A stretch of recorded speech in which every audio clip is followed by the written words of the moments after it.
Primera de Corintios, capítulo 15, versículos 3 y 4. Primera carta de Pablo a los Corintios, capítulo 15, versículos 3 y 4, dice así: porque primeramente os he enseñado lo que asimismo recibí, que Cristo murió por nuestros pecados, conforme a las Escrituras, y que fue sepultado y que resucitó al tercer día, conforme a las Escrituras. ¿Amén? Amén. Muy bien, pues esto, sabéis que el domingo pasado celebrábamos el domingo de resurrección, ¿verdad? No solamente las iglesias católicas, sino todas las iglesias protestantes también celebrábamos el domingo de resurrección. Si algo diferencia al cristianismo del resto de religiones es que su fundador no está muerto. Nuestro fundador no está muerto, Él está vivo. No hay un lugar con los restos mortales de Jesús.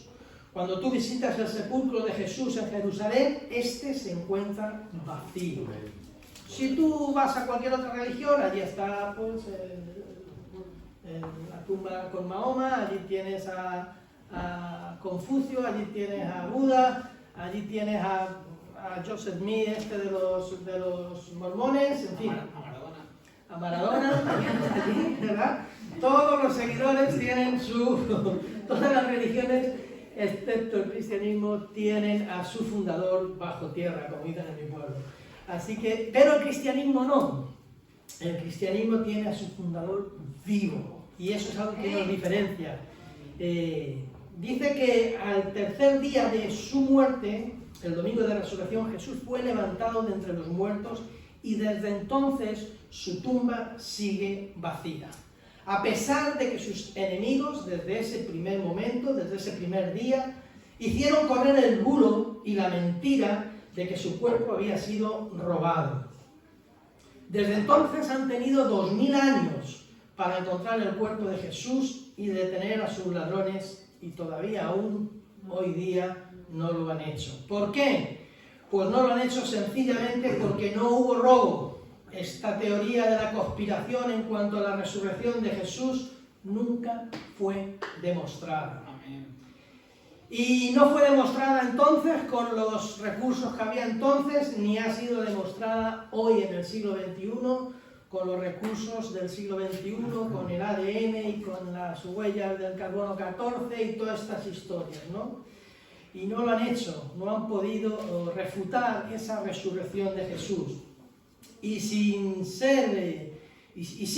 todavía sin ser demostradas otras tantas que a lo largo de estos 2000 años se han vertido en torno a la resurrección de Jesús. Por mucho que novelas como El Código Da Vinci y otras similares se empeñen en propagar esta relación de mentiras. Bueno, al final es una novela, siempre hay que tenerlo en cuenta. La novela es eso, novela, no son hechos históricos. Es precisamente la resurrección de Jesús la mayor evidencia de la verdad del cristianismo. Es la resurrección lo que ha hecho que el cristianismo haya perdurado en el tiempo y que la fe cristiana se haya mantenido y se mantenga en medio de persecuciones, de martirios y de torturas. La resurrección de Cristo. ¿Por qué? Porque nadie muere por mantener su fe en una mentira. Los primeros discípulos, los primeros apóstoles de Jesús, todos excepto Juan dieron su vida, murieron como mártires por mantener y predicar el mensaje de la muerte de Jesús y el mensaje de la resurrección de Jesús, de la muerte de resurrección de Jesús por nuestros pecados y de la resurrección de entre los muertos. Ese era el mensaje de los apóstoles y murieron, dieron su vida propagando este mensaje. Ellos sí conocieron a Jesús. Si ellos hubiesen robado el cuerpo, si ellos hubiesen visto que aquello era una mentira, nadie da su vida por una mentira. Y esa es la mayor prueba, la mayor evidencia de la resurrección de Jesús. Y Juan, aunque no murió mártir, estuvo desterrado y encarcelado en la isla griega de Patmos por la misma razón. Nadie se va a trabajos forzados, nadie se va a prisión, nadie se va a trabajar como trabajaba Juan en esta isla de Patmos, en trabajos forzados por una mentira. pues dice, yo no, hasta aquí llegó la mentira, yo ya me declaro que esto no fue verdad, pero han pasado más de 2000 años y la resurrección de Cristo Jesús todavía no hay nadie que la haya podido refutar. Es la resurrección de Jesús, es por tanto la pieza importante de nuestra fe. Sin resurrección, hermanos y hermanas, sin resurrección no hay cristianismo. Por eso Pablo, que instruye con el texto que hemos leído al principio a los corintios, les dice un poquito más adelante, en el versículo 14 de ese mismo capítulo 15, les dice, y si Cristo no resucitó, vana es entonces nuestra predicación, vana es también vuestra fe. Si no hay resurrección, vana es nuestra fe, les escribe Pablo a los corintios. Y sin resurrección no hay fe, no hay esperanza. Sin resurrección no hay salvación. Nos quedamos en nuestro estado de condenación. Y un poquito más, en el 15-17 de ese mismo capítulo 15, de primera carta a los Corintios, escribe Pablo, y si Cristo no resucitó, vana es vuestra fe. Se lo vuelve a repetir otra vez. Vuestra fe es vana, se lo vuelve a repetir otra vez a los Corintios. Y dice más, aún estáis en vuestros pecados. Es decir, si no hay resurrección, aún estamos en nuestros pecados y por tanto aún estamos en condenación. Por eso la resurrección es importante en la fe cristiana, es importante para el cristianismo. Los profetas anunciaron la muerte y la resurrección del Mesías en el Antiguo Testamento. Son muchas las citas del Antiguo Testamento haciendo referencia a que era necesario que el Mesías muriese y también resucitase al tercer día. Jesús lo anunció en diferentes ocasiones a sus discípulos, preparándoles para el momento de su muerte en la cruz y también para sembrando en ellos la esperanza de su resurrección. Mateo 16, 21, Mateo capítulo 16, versículo 21 nos dice, desde entonces comenzó Jesús a declarar a sus discípulos que le era necesario ir a Jerusalén y padecer mucho de los ancianos y de los principales sacerdotes y de los escribas, y ser muerto y resucitar al tercer día.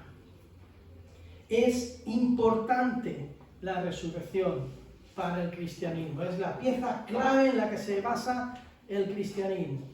Por eso todos quieren atacar ese hecho histórico diciendo que son fábulas o que no son hechos reales, pero incluso historiadores ajenos a la escritura como Josefo, no me acuerdo del nombre, Flavio Josefo, historiador judío contemporáneo que vivió al mismo tiempo que Jesús, lo recoge en sus escritos. No es que él fuese seguidor de Cristo precisamente, pero sin embargo recoge que resucitó, que no apareció más, que no se le encontró el cuerpo muerto, que no, la tumba estaba vacía. Así que es importante. Es tan importante que queda reflejado también en los únicos mandamientos o las únicas ordenanzas que Jesús estableció para la Iglesia, como son el bautismo y la Santa Cena, la Cena del Señor. Ahí queda reflejado también la importancia de la resurrección, porque cuando nos bautizamos es un símbolo precisamente de la muerte de Jesús. Con Cristo somos muertos al pecado, muertos a nuestra vida anterior y somos sepultados en el agua, eso es lo que simboliza el bautismo, y a la vez somos resucitados a una nueva vida, resucitados con Jesús también a una nueva vida al salir del agua. Es decir, que ese simbolismo que recoge el bautismo, que es el primer paso que uno da para formar o pertenecer a la familia del Señor, a la familia de la fe, a la casa del Padre, ese mismo símbolo recoge la importancia de la resurrección. Y la Cena del Señor lo celebramos cada primero de mes, al principio del mes. Recoge también, ¿qué hacemos ahí? Anunciamos ese nuevo pacto en Cristo Jesús con la sangre de Jesús que fue vertida, derramada por nuestros pecados, pero también anunciamos su resurrección, ¿verdad? También celebramos su resurrección porque no se quedó en la cruz, no se quedó en la tumba, sino que resucitó. Y también la Cena del Señor simboliza ese hecho de su muerte y también de su resurrección. Es decir, que en los dos mandatos, las dos ordenanzas que que estableció Jesús recogen la importancia de la resurrección.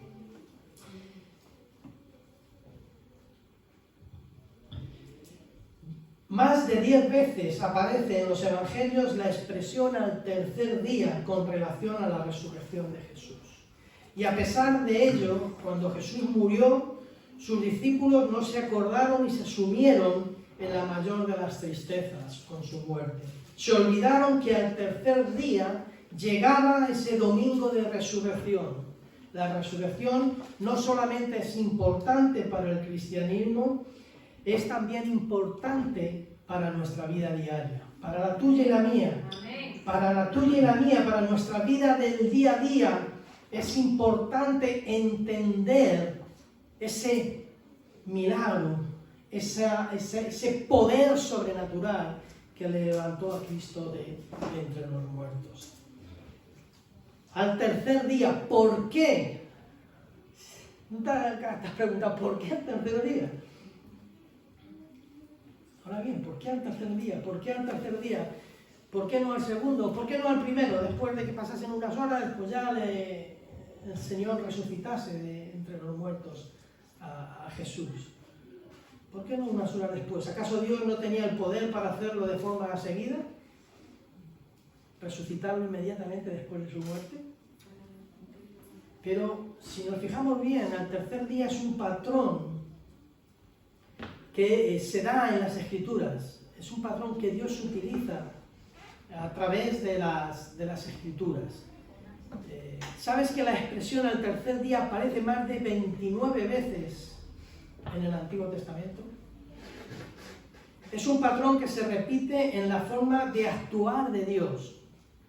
Un patrón es algo que se repite varias veces y que marca las mismas pautas, por decirlo de alguna manera. Abraham encuentra el lugar para el sacrificio de Isaac después de 3 días de camino. José le dice al copero que dentro de 3 días el faraón le indultará y será puesto de nuevo en su cargo, en su responsabilidad. Los hermanos de José son encarcelados y liberados al tercer día. Moisés le dice a Faraón que tenían que hacer un viaje de 3 días al desierto para hacer sacrificios a Jehová. Cuando Israel llegó al monte Sinaí, Dios dijo a Moisés: consagra al pueblo y que se prepare para el tercer día. Cuando llegaron a la tierra prometida, el Señor dijo a Josué: esfuérzate y sé valiente, y dentro de 3 días cruzarás el Jordán. Rahab, la ramera, dice a los espías que se escondan y que van a estar seguros al tercer día. Esther ora y ayuna, y a los 3 días tiene un encuentro con el rey que cambiará el destino de su pueblo. Oseas dijo: volvámonos al Señor, y el segundo día nos dará vida, y al tercer día nos levantará y viviremos en su presencia. Es un patrón que se repite constantemente. El primer día problemas, el tercer día viene la solución.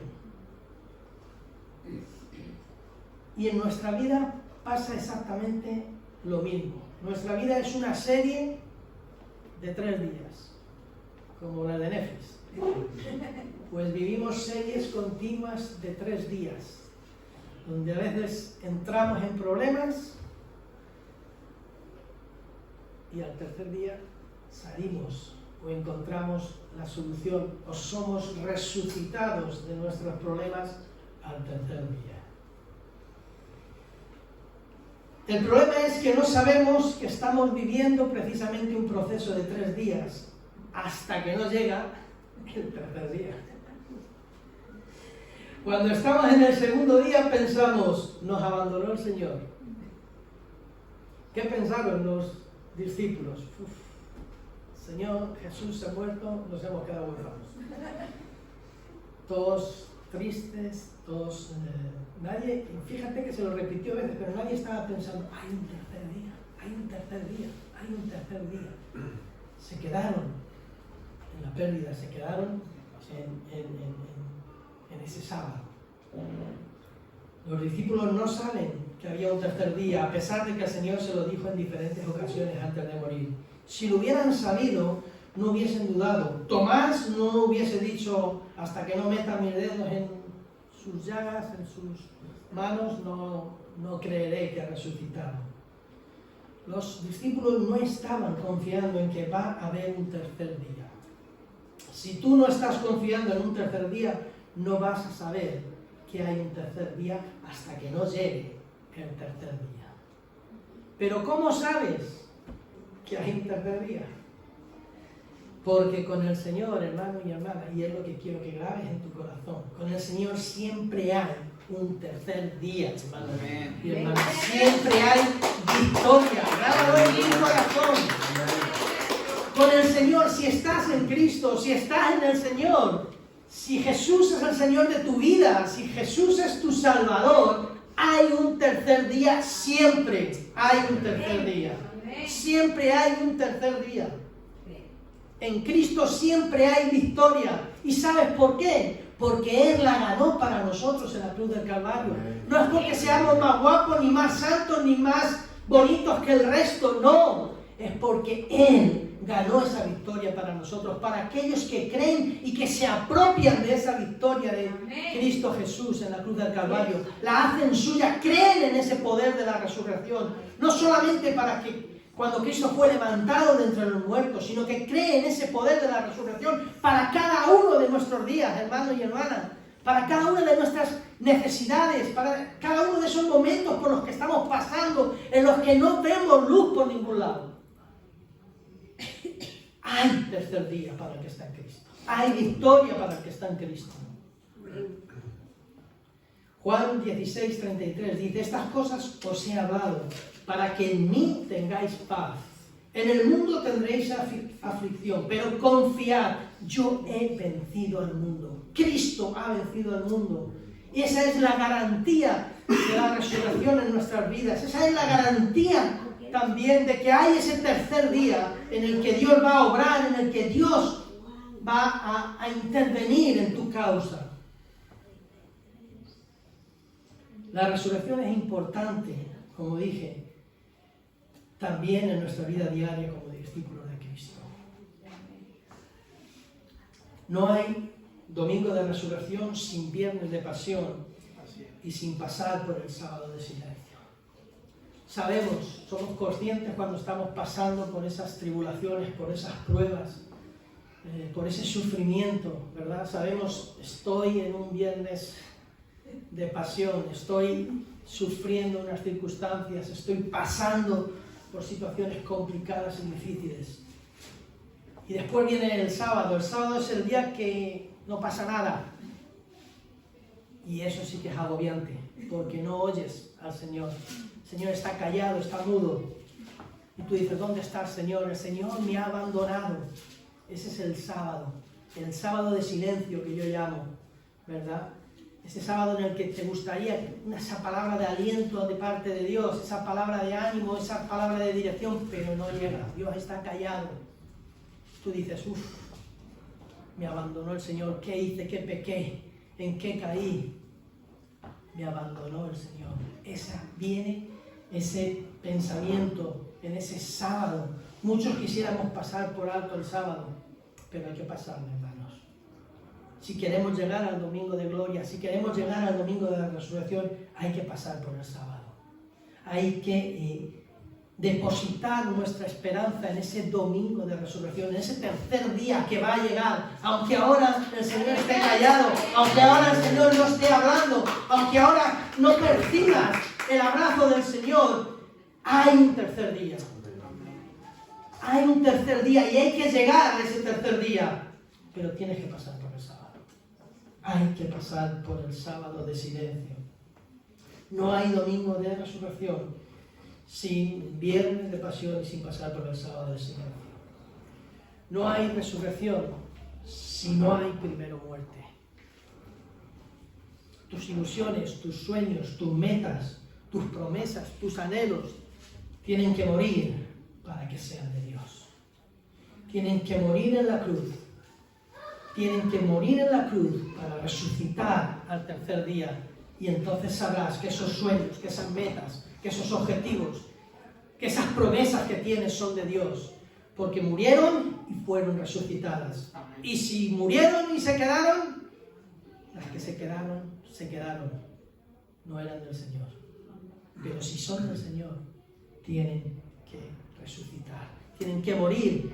¿Por qué tienen que morir? Porque al morir muere todo aquello que le quita la gloria a Dios. Al morir muere todo lo que es nuestro, todo lo que son nuestras fuerzas, todo lo que son nuestros deseos, todo lo que son nuestras voluntades. Tienen que morir en la cruz, en tus sueños. Y son sueños que Dios ha puesto ahí para ti. Promesas que Dios te ha dado, sí, están ahí, pero tienes que llevarlas a la cruz. Tienes que morir para que solamente la gloria y la honra, con la resurrección de tus sueños, puedas ver la mano de Dios obrando en tu vida. Y entonces dirás, Dios ha hecho un milagro. Dios ha obrado con poder. Dios ha obrado con esa fe y ese poder de la resurrección en tus sueños, en tus promesas, en cada uno de tus anhelos. Tienen que morir. Tienes que llevarlas a la cruz, dejarlas a los pies de Cristo, entregárselas a Él. Y allí en la cruz mueren. Tu llamado, tus sueños, tus anhelos, tus promesas tienen que morir primero para saber que son de Dios. Porque hay un tiempo entre el llamado y el servicio. Hay un tiempo entre la zarza ardiendo donde Moisés recibe el llamado y cuando se presenta delante de Faraón y le dice, deja ir a mi pueblo. Hay un tiempo entre ese llamado y esa acción. Entre el primer día, entre ese llamado, esa promesa de ves, levántate y vas a ir a liberar a mi pueblo allí en esa zarza ardiente, y pasa un tiempo hasta que se presenta delante de Faraón y le dice, deja ir a mi pueblo. Hay un tiempo entre el llamado y la promesa. Dios es un Dios que obra en ese tercer día y quiere obrar contigo en ese tercer día.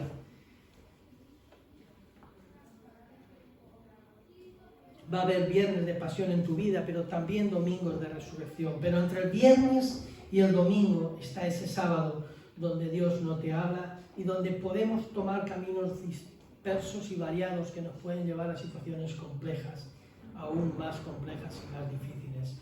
Cuando llega ese sábado puede surgir en tu vida y en la mía puede surgir la desesperanza.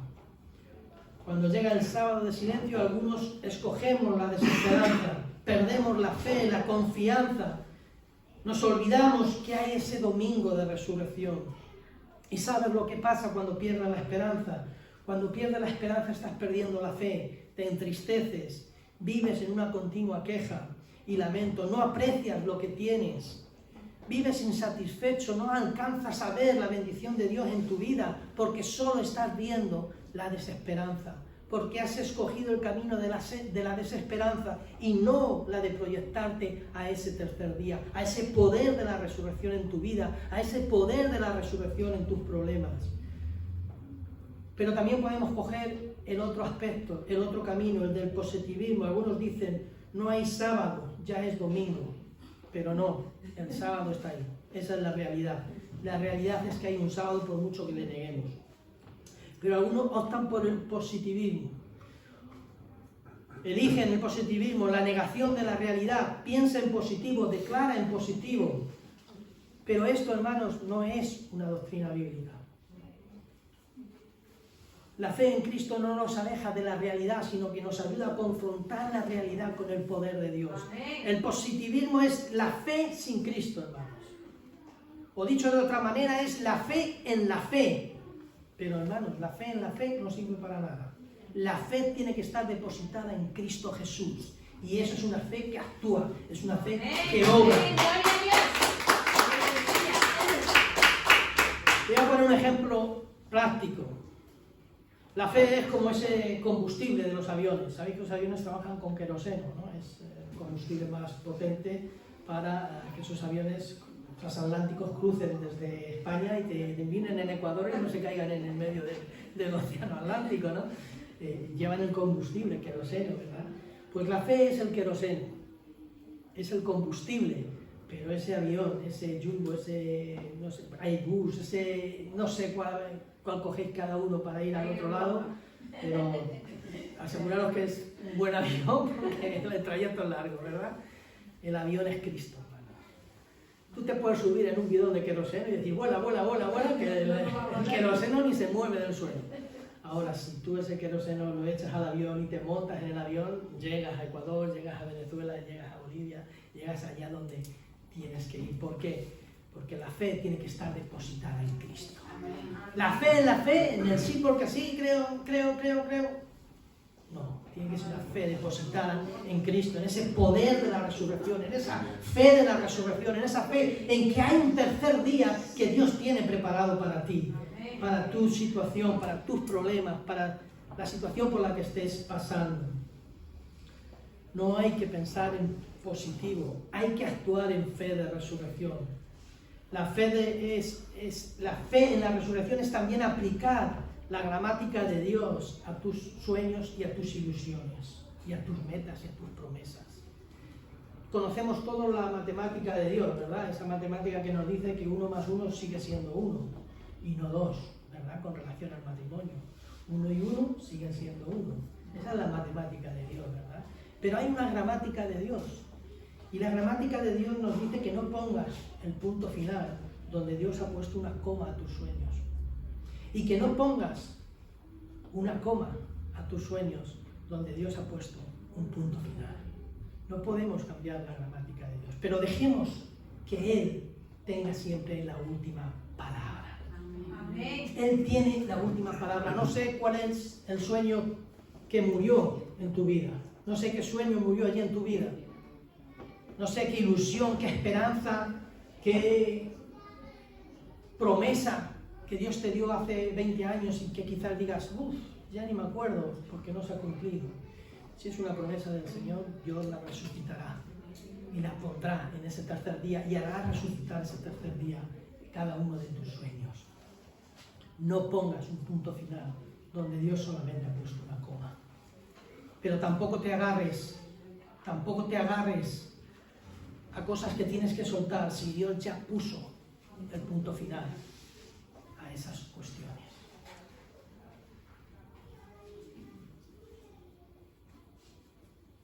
Dios tiene siempre la última palabra. Dios tiene siempre la última palabra.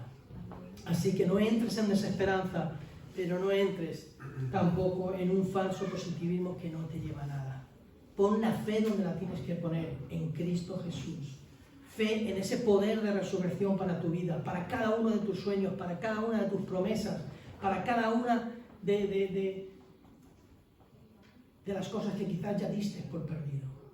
Quizás fue tu matrimonio, quizás fueron tus hijos, quizás fue tu trabajo, quizás fue tu economía. No la des por muerta. Deja que el poder de Dios entre y resucite cada uno de tus sueños, cada una de sus promesas, cada una de sus llamados. Quizás dices, el Señor me llamó para esto, pero agarra, mantente firme, aunque no estés escuchando en este momento la voz del Señor, aunque te parezca que el Señor está callado, ahí estás pasando ese sábado de silencio, pero confía que viene el domingo de gloria, que viene el domingo de resurrección para tu vida, hermano y hermana. Y el sábado de silencio es el periodo donde tienes que soltar aquello a lo que te aferras y en lo que te sientes seguro para poder agarrar aquello que Dios tiene para ti. No puedes coger el domingo de resurrección sin soltar ese viernes de pasión o ese sábado de silencio. Y quizás te encuentres en esa situación en la que te aferras al viernes, pero si no sueltas no podrás agarrar la esperanza, la resurrección del domingo. Dios no quiere matar tus sueños simplemente por capricho. Dios quiere hacer morir en ti, en tus sueños, todo aquello, como he dicho antes, que no le da la gloria a Él, para resucitar tus sueños de tal manera que tengas la certeza de que son de Él y que solo Él se llevará la gloria. Si tú no tienes un sábado, hermano y hermana, si no tienes un sábado de silencio, nunca tendrás un domingo de resurrección. Así que aún en la prueba, aún en la tribulación, aún en las circunstancias por las que estés pasando, da gloria a Dios, da gracias a Dios, porque el domingo de resurrección está ahí. Pases este sábado de silencio.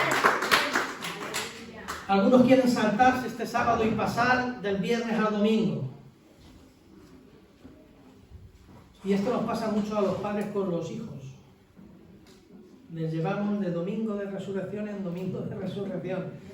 Y les evitamos el viernes de pasión y el sábado de silencio, ¿no? Pero, mira, si coges a un niño desde que nace, si le das todo lo que te pide, si le compras las últimas videoconsolas, los últimos móviles, las últimas novedades tecnológicas, y si encima le das una tarjeta de crédito para que se descargue las mejores aplicaciones del Apple Store o del Google Apple, bueno, yo ya me exploto.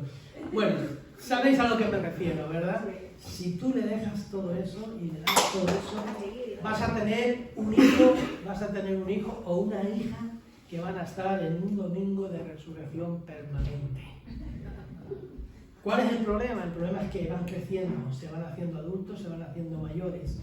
Y la vida le va a demostrar que hay muchos sábados de silencio y que hay muchos viernes de pasión. Y no van a saber afrontar ni el viernes de pasión ni el sábado de silencio. Van a querer seguir viviendo su domingo de resurrección. Y entonces sí que se van a traumatizar.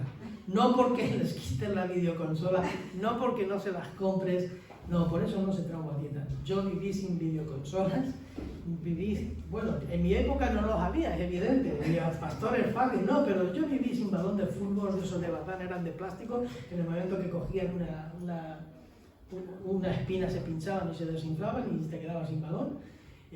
No tenía botas de fútbol, no tenía patines, no tenía bicicletas, en fin, puedo seguir añadiendo cosas que en mi época eran muy normales, pero os puedo asegurar que yo las tuve cuando me casé. Tuve bicicleta cuando me casé, balón ya era un poco viejo para dar patadas al fútbol, pero también, y no me traumaticé. Afronté la vida como viene, agarrándome al Señor cuando hay que agarrarse. Amén. Pero no vas a ser un mal padre o una mala madre porque le pongas esos límites o porque no le des todo lo que te pidan. No, vas a ser un buen entrenador, un buen, como dicen ahora, un buen coach. Vas a preparar, le vas a preparar para afrontar la vida con la mirada puesta en el Señor. A depender de Él y no de la tarjeta de crédito de papá o de mamá, sino que va a depender del Señor. Y que va a tener que afrontar viernes en los que va a pasar dificultades y problemas, pero vas a ver también que aunque Dios no hable en ese sábado, hay un domingo de resurrección. Y le vas a llevar a que proyecte su fe en ese domingo de resurrección. No podemos pasarnos del viernes al domingo. Y al pastor, eso es evidente, hay que pasar por el sábado. No, pero algunos han pasado del viernes al domingo de resurrección. Y os puedo poner ejemplos. Gente que estaba en la iglesia, por el que orábamos, testimonios he oído de gente que con cáncer, que el Señor le sanó, precisamente estaba con cáncer en la iglesia, el Señor le sanó estando en la iglesia, y cuando el Señor le sanó dejó la iglesia, dejó al Señor y se fue al mundo. Y dices, ¿cómo puede ser posible eso? Después de experimentar el milagro, ese milagro en su vida.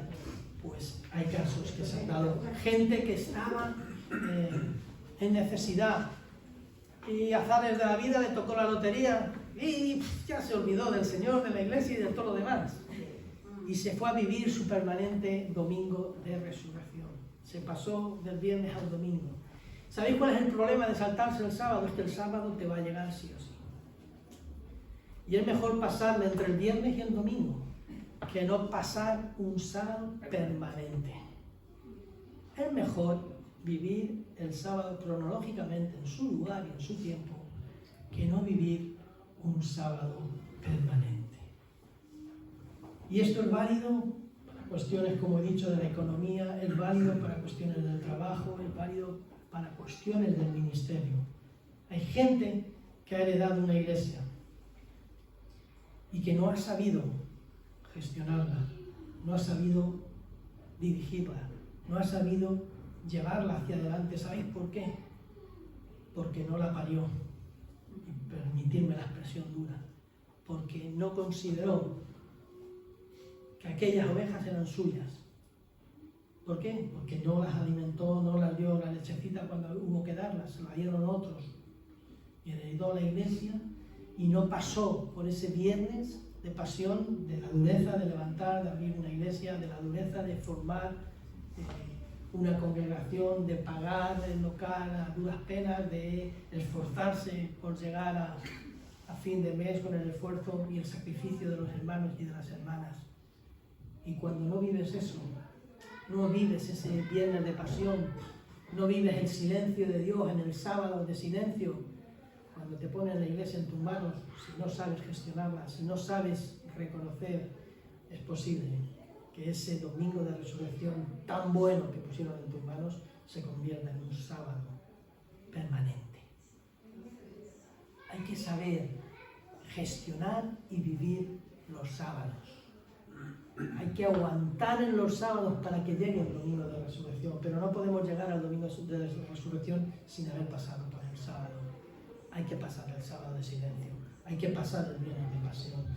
Vívelo en su momento, vívelo en su lugar cronológico y que no se haga un sábado eterno en tu vida. Muy bien, pues concluyo y termino. Aunque la promesa se tarde, hermanos y hermanas, como dice la Escritura, aunque la promesa se tarde, espérala. Espera ese domingo de resurrección para tu vida. Amén. Para esos sueños que quizás tenías guardados ahí, para esas promesas que quizás tenías olvidadas ahí, para esos anhelos, esos deseos, esas metas, esos objetivos que tenías quizás ya dados por perdido. Aguarda la promesa. Confía en ese poder de resurrección del domingo, porque está ahí, está para ti. Hay un domingo de resurrección para tu vida, hay un domingo de resurrección para tu familia, hay un domingo de resurrección para tus hijos, hay un domingo de resurrección para tu trabajo, hay un domingo de resurrección para tus estudios, para tu familia, para todo. Hay un domingo de resurrección. Si estás en Cristo Jesús, si esperas, si anhelas a ese tercer día que Él tiene para ti. Aunque la promesa se tarde, espérala, porque ciertamente vendrá. Vendrá. Vamos a orar para terminar.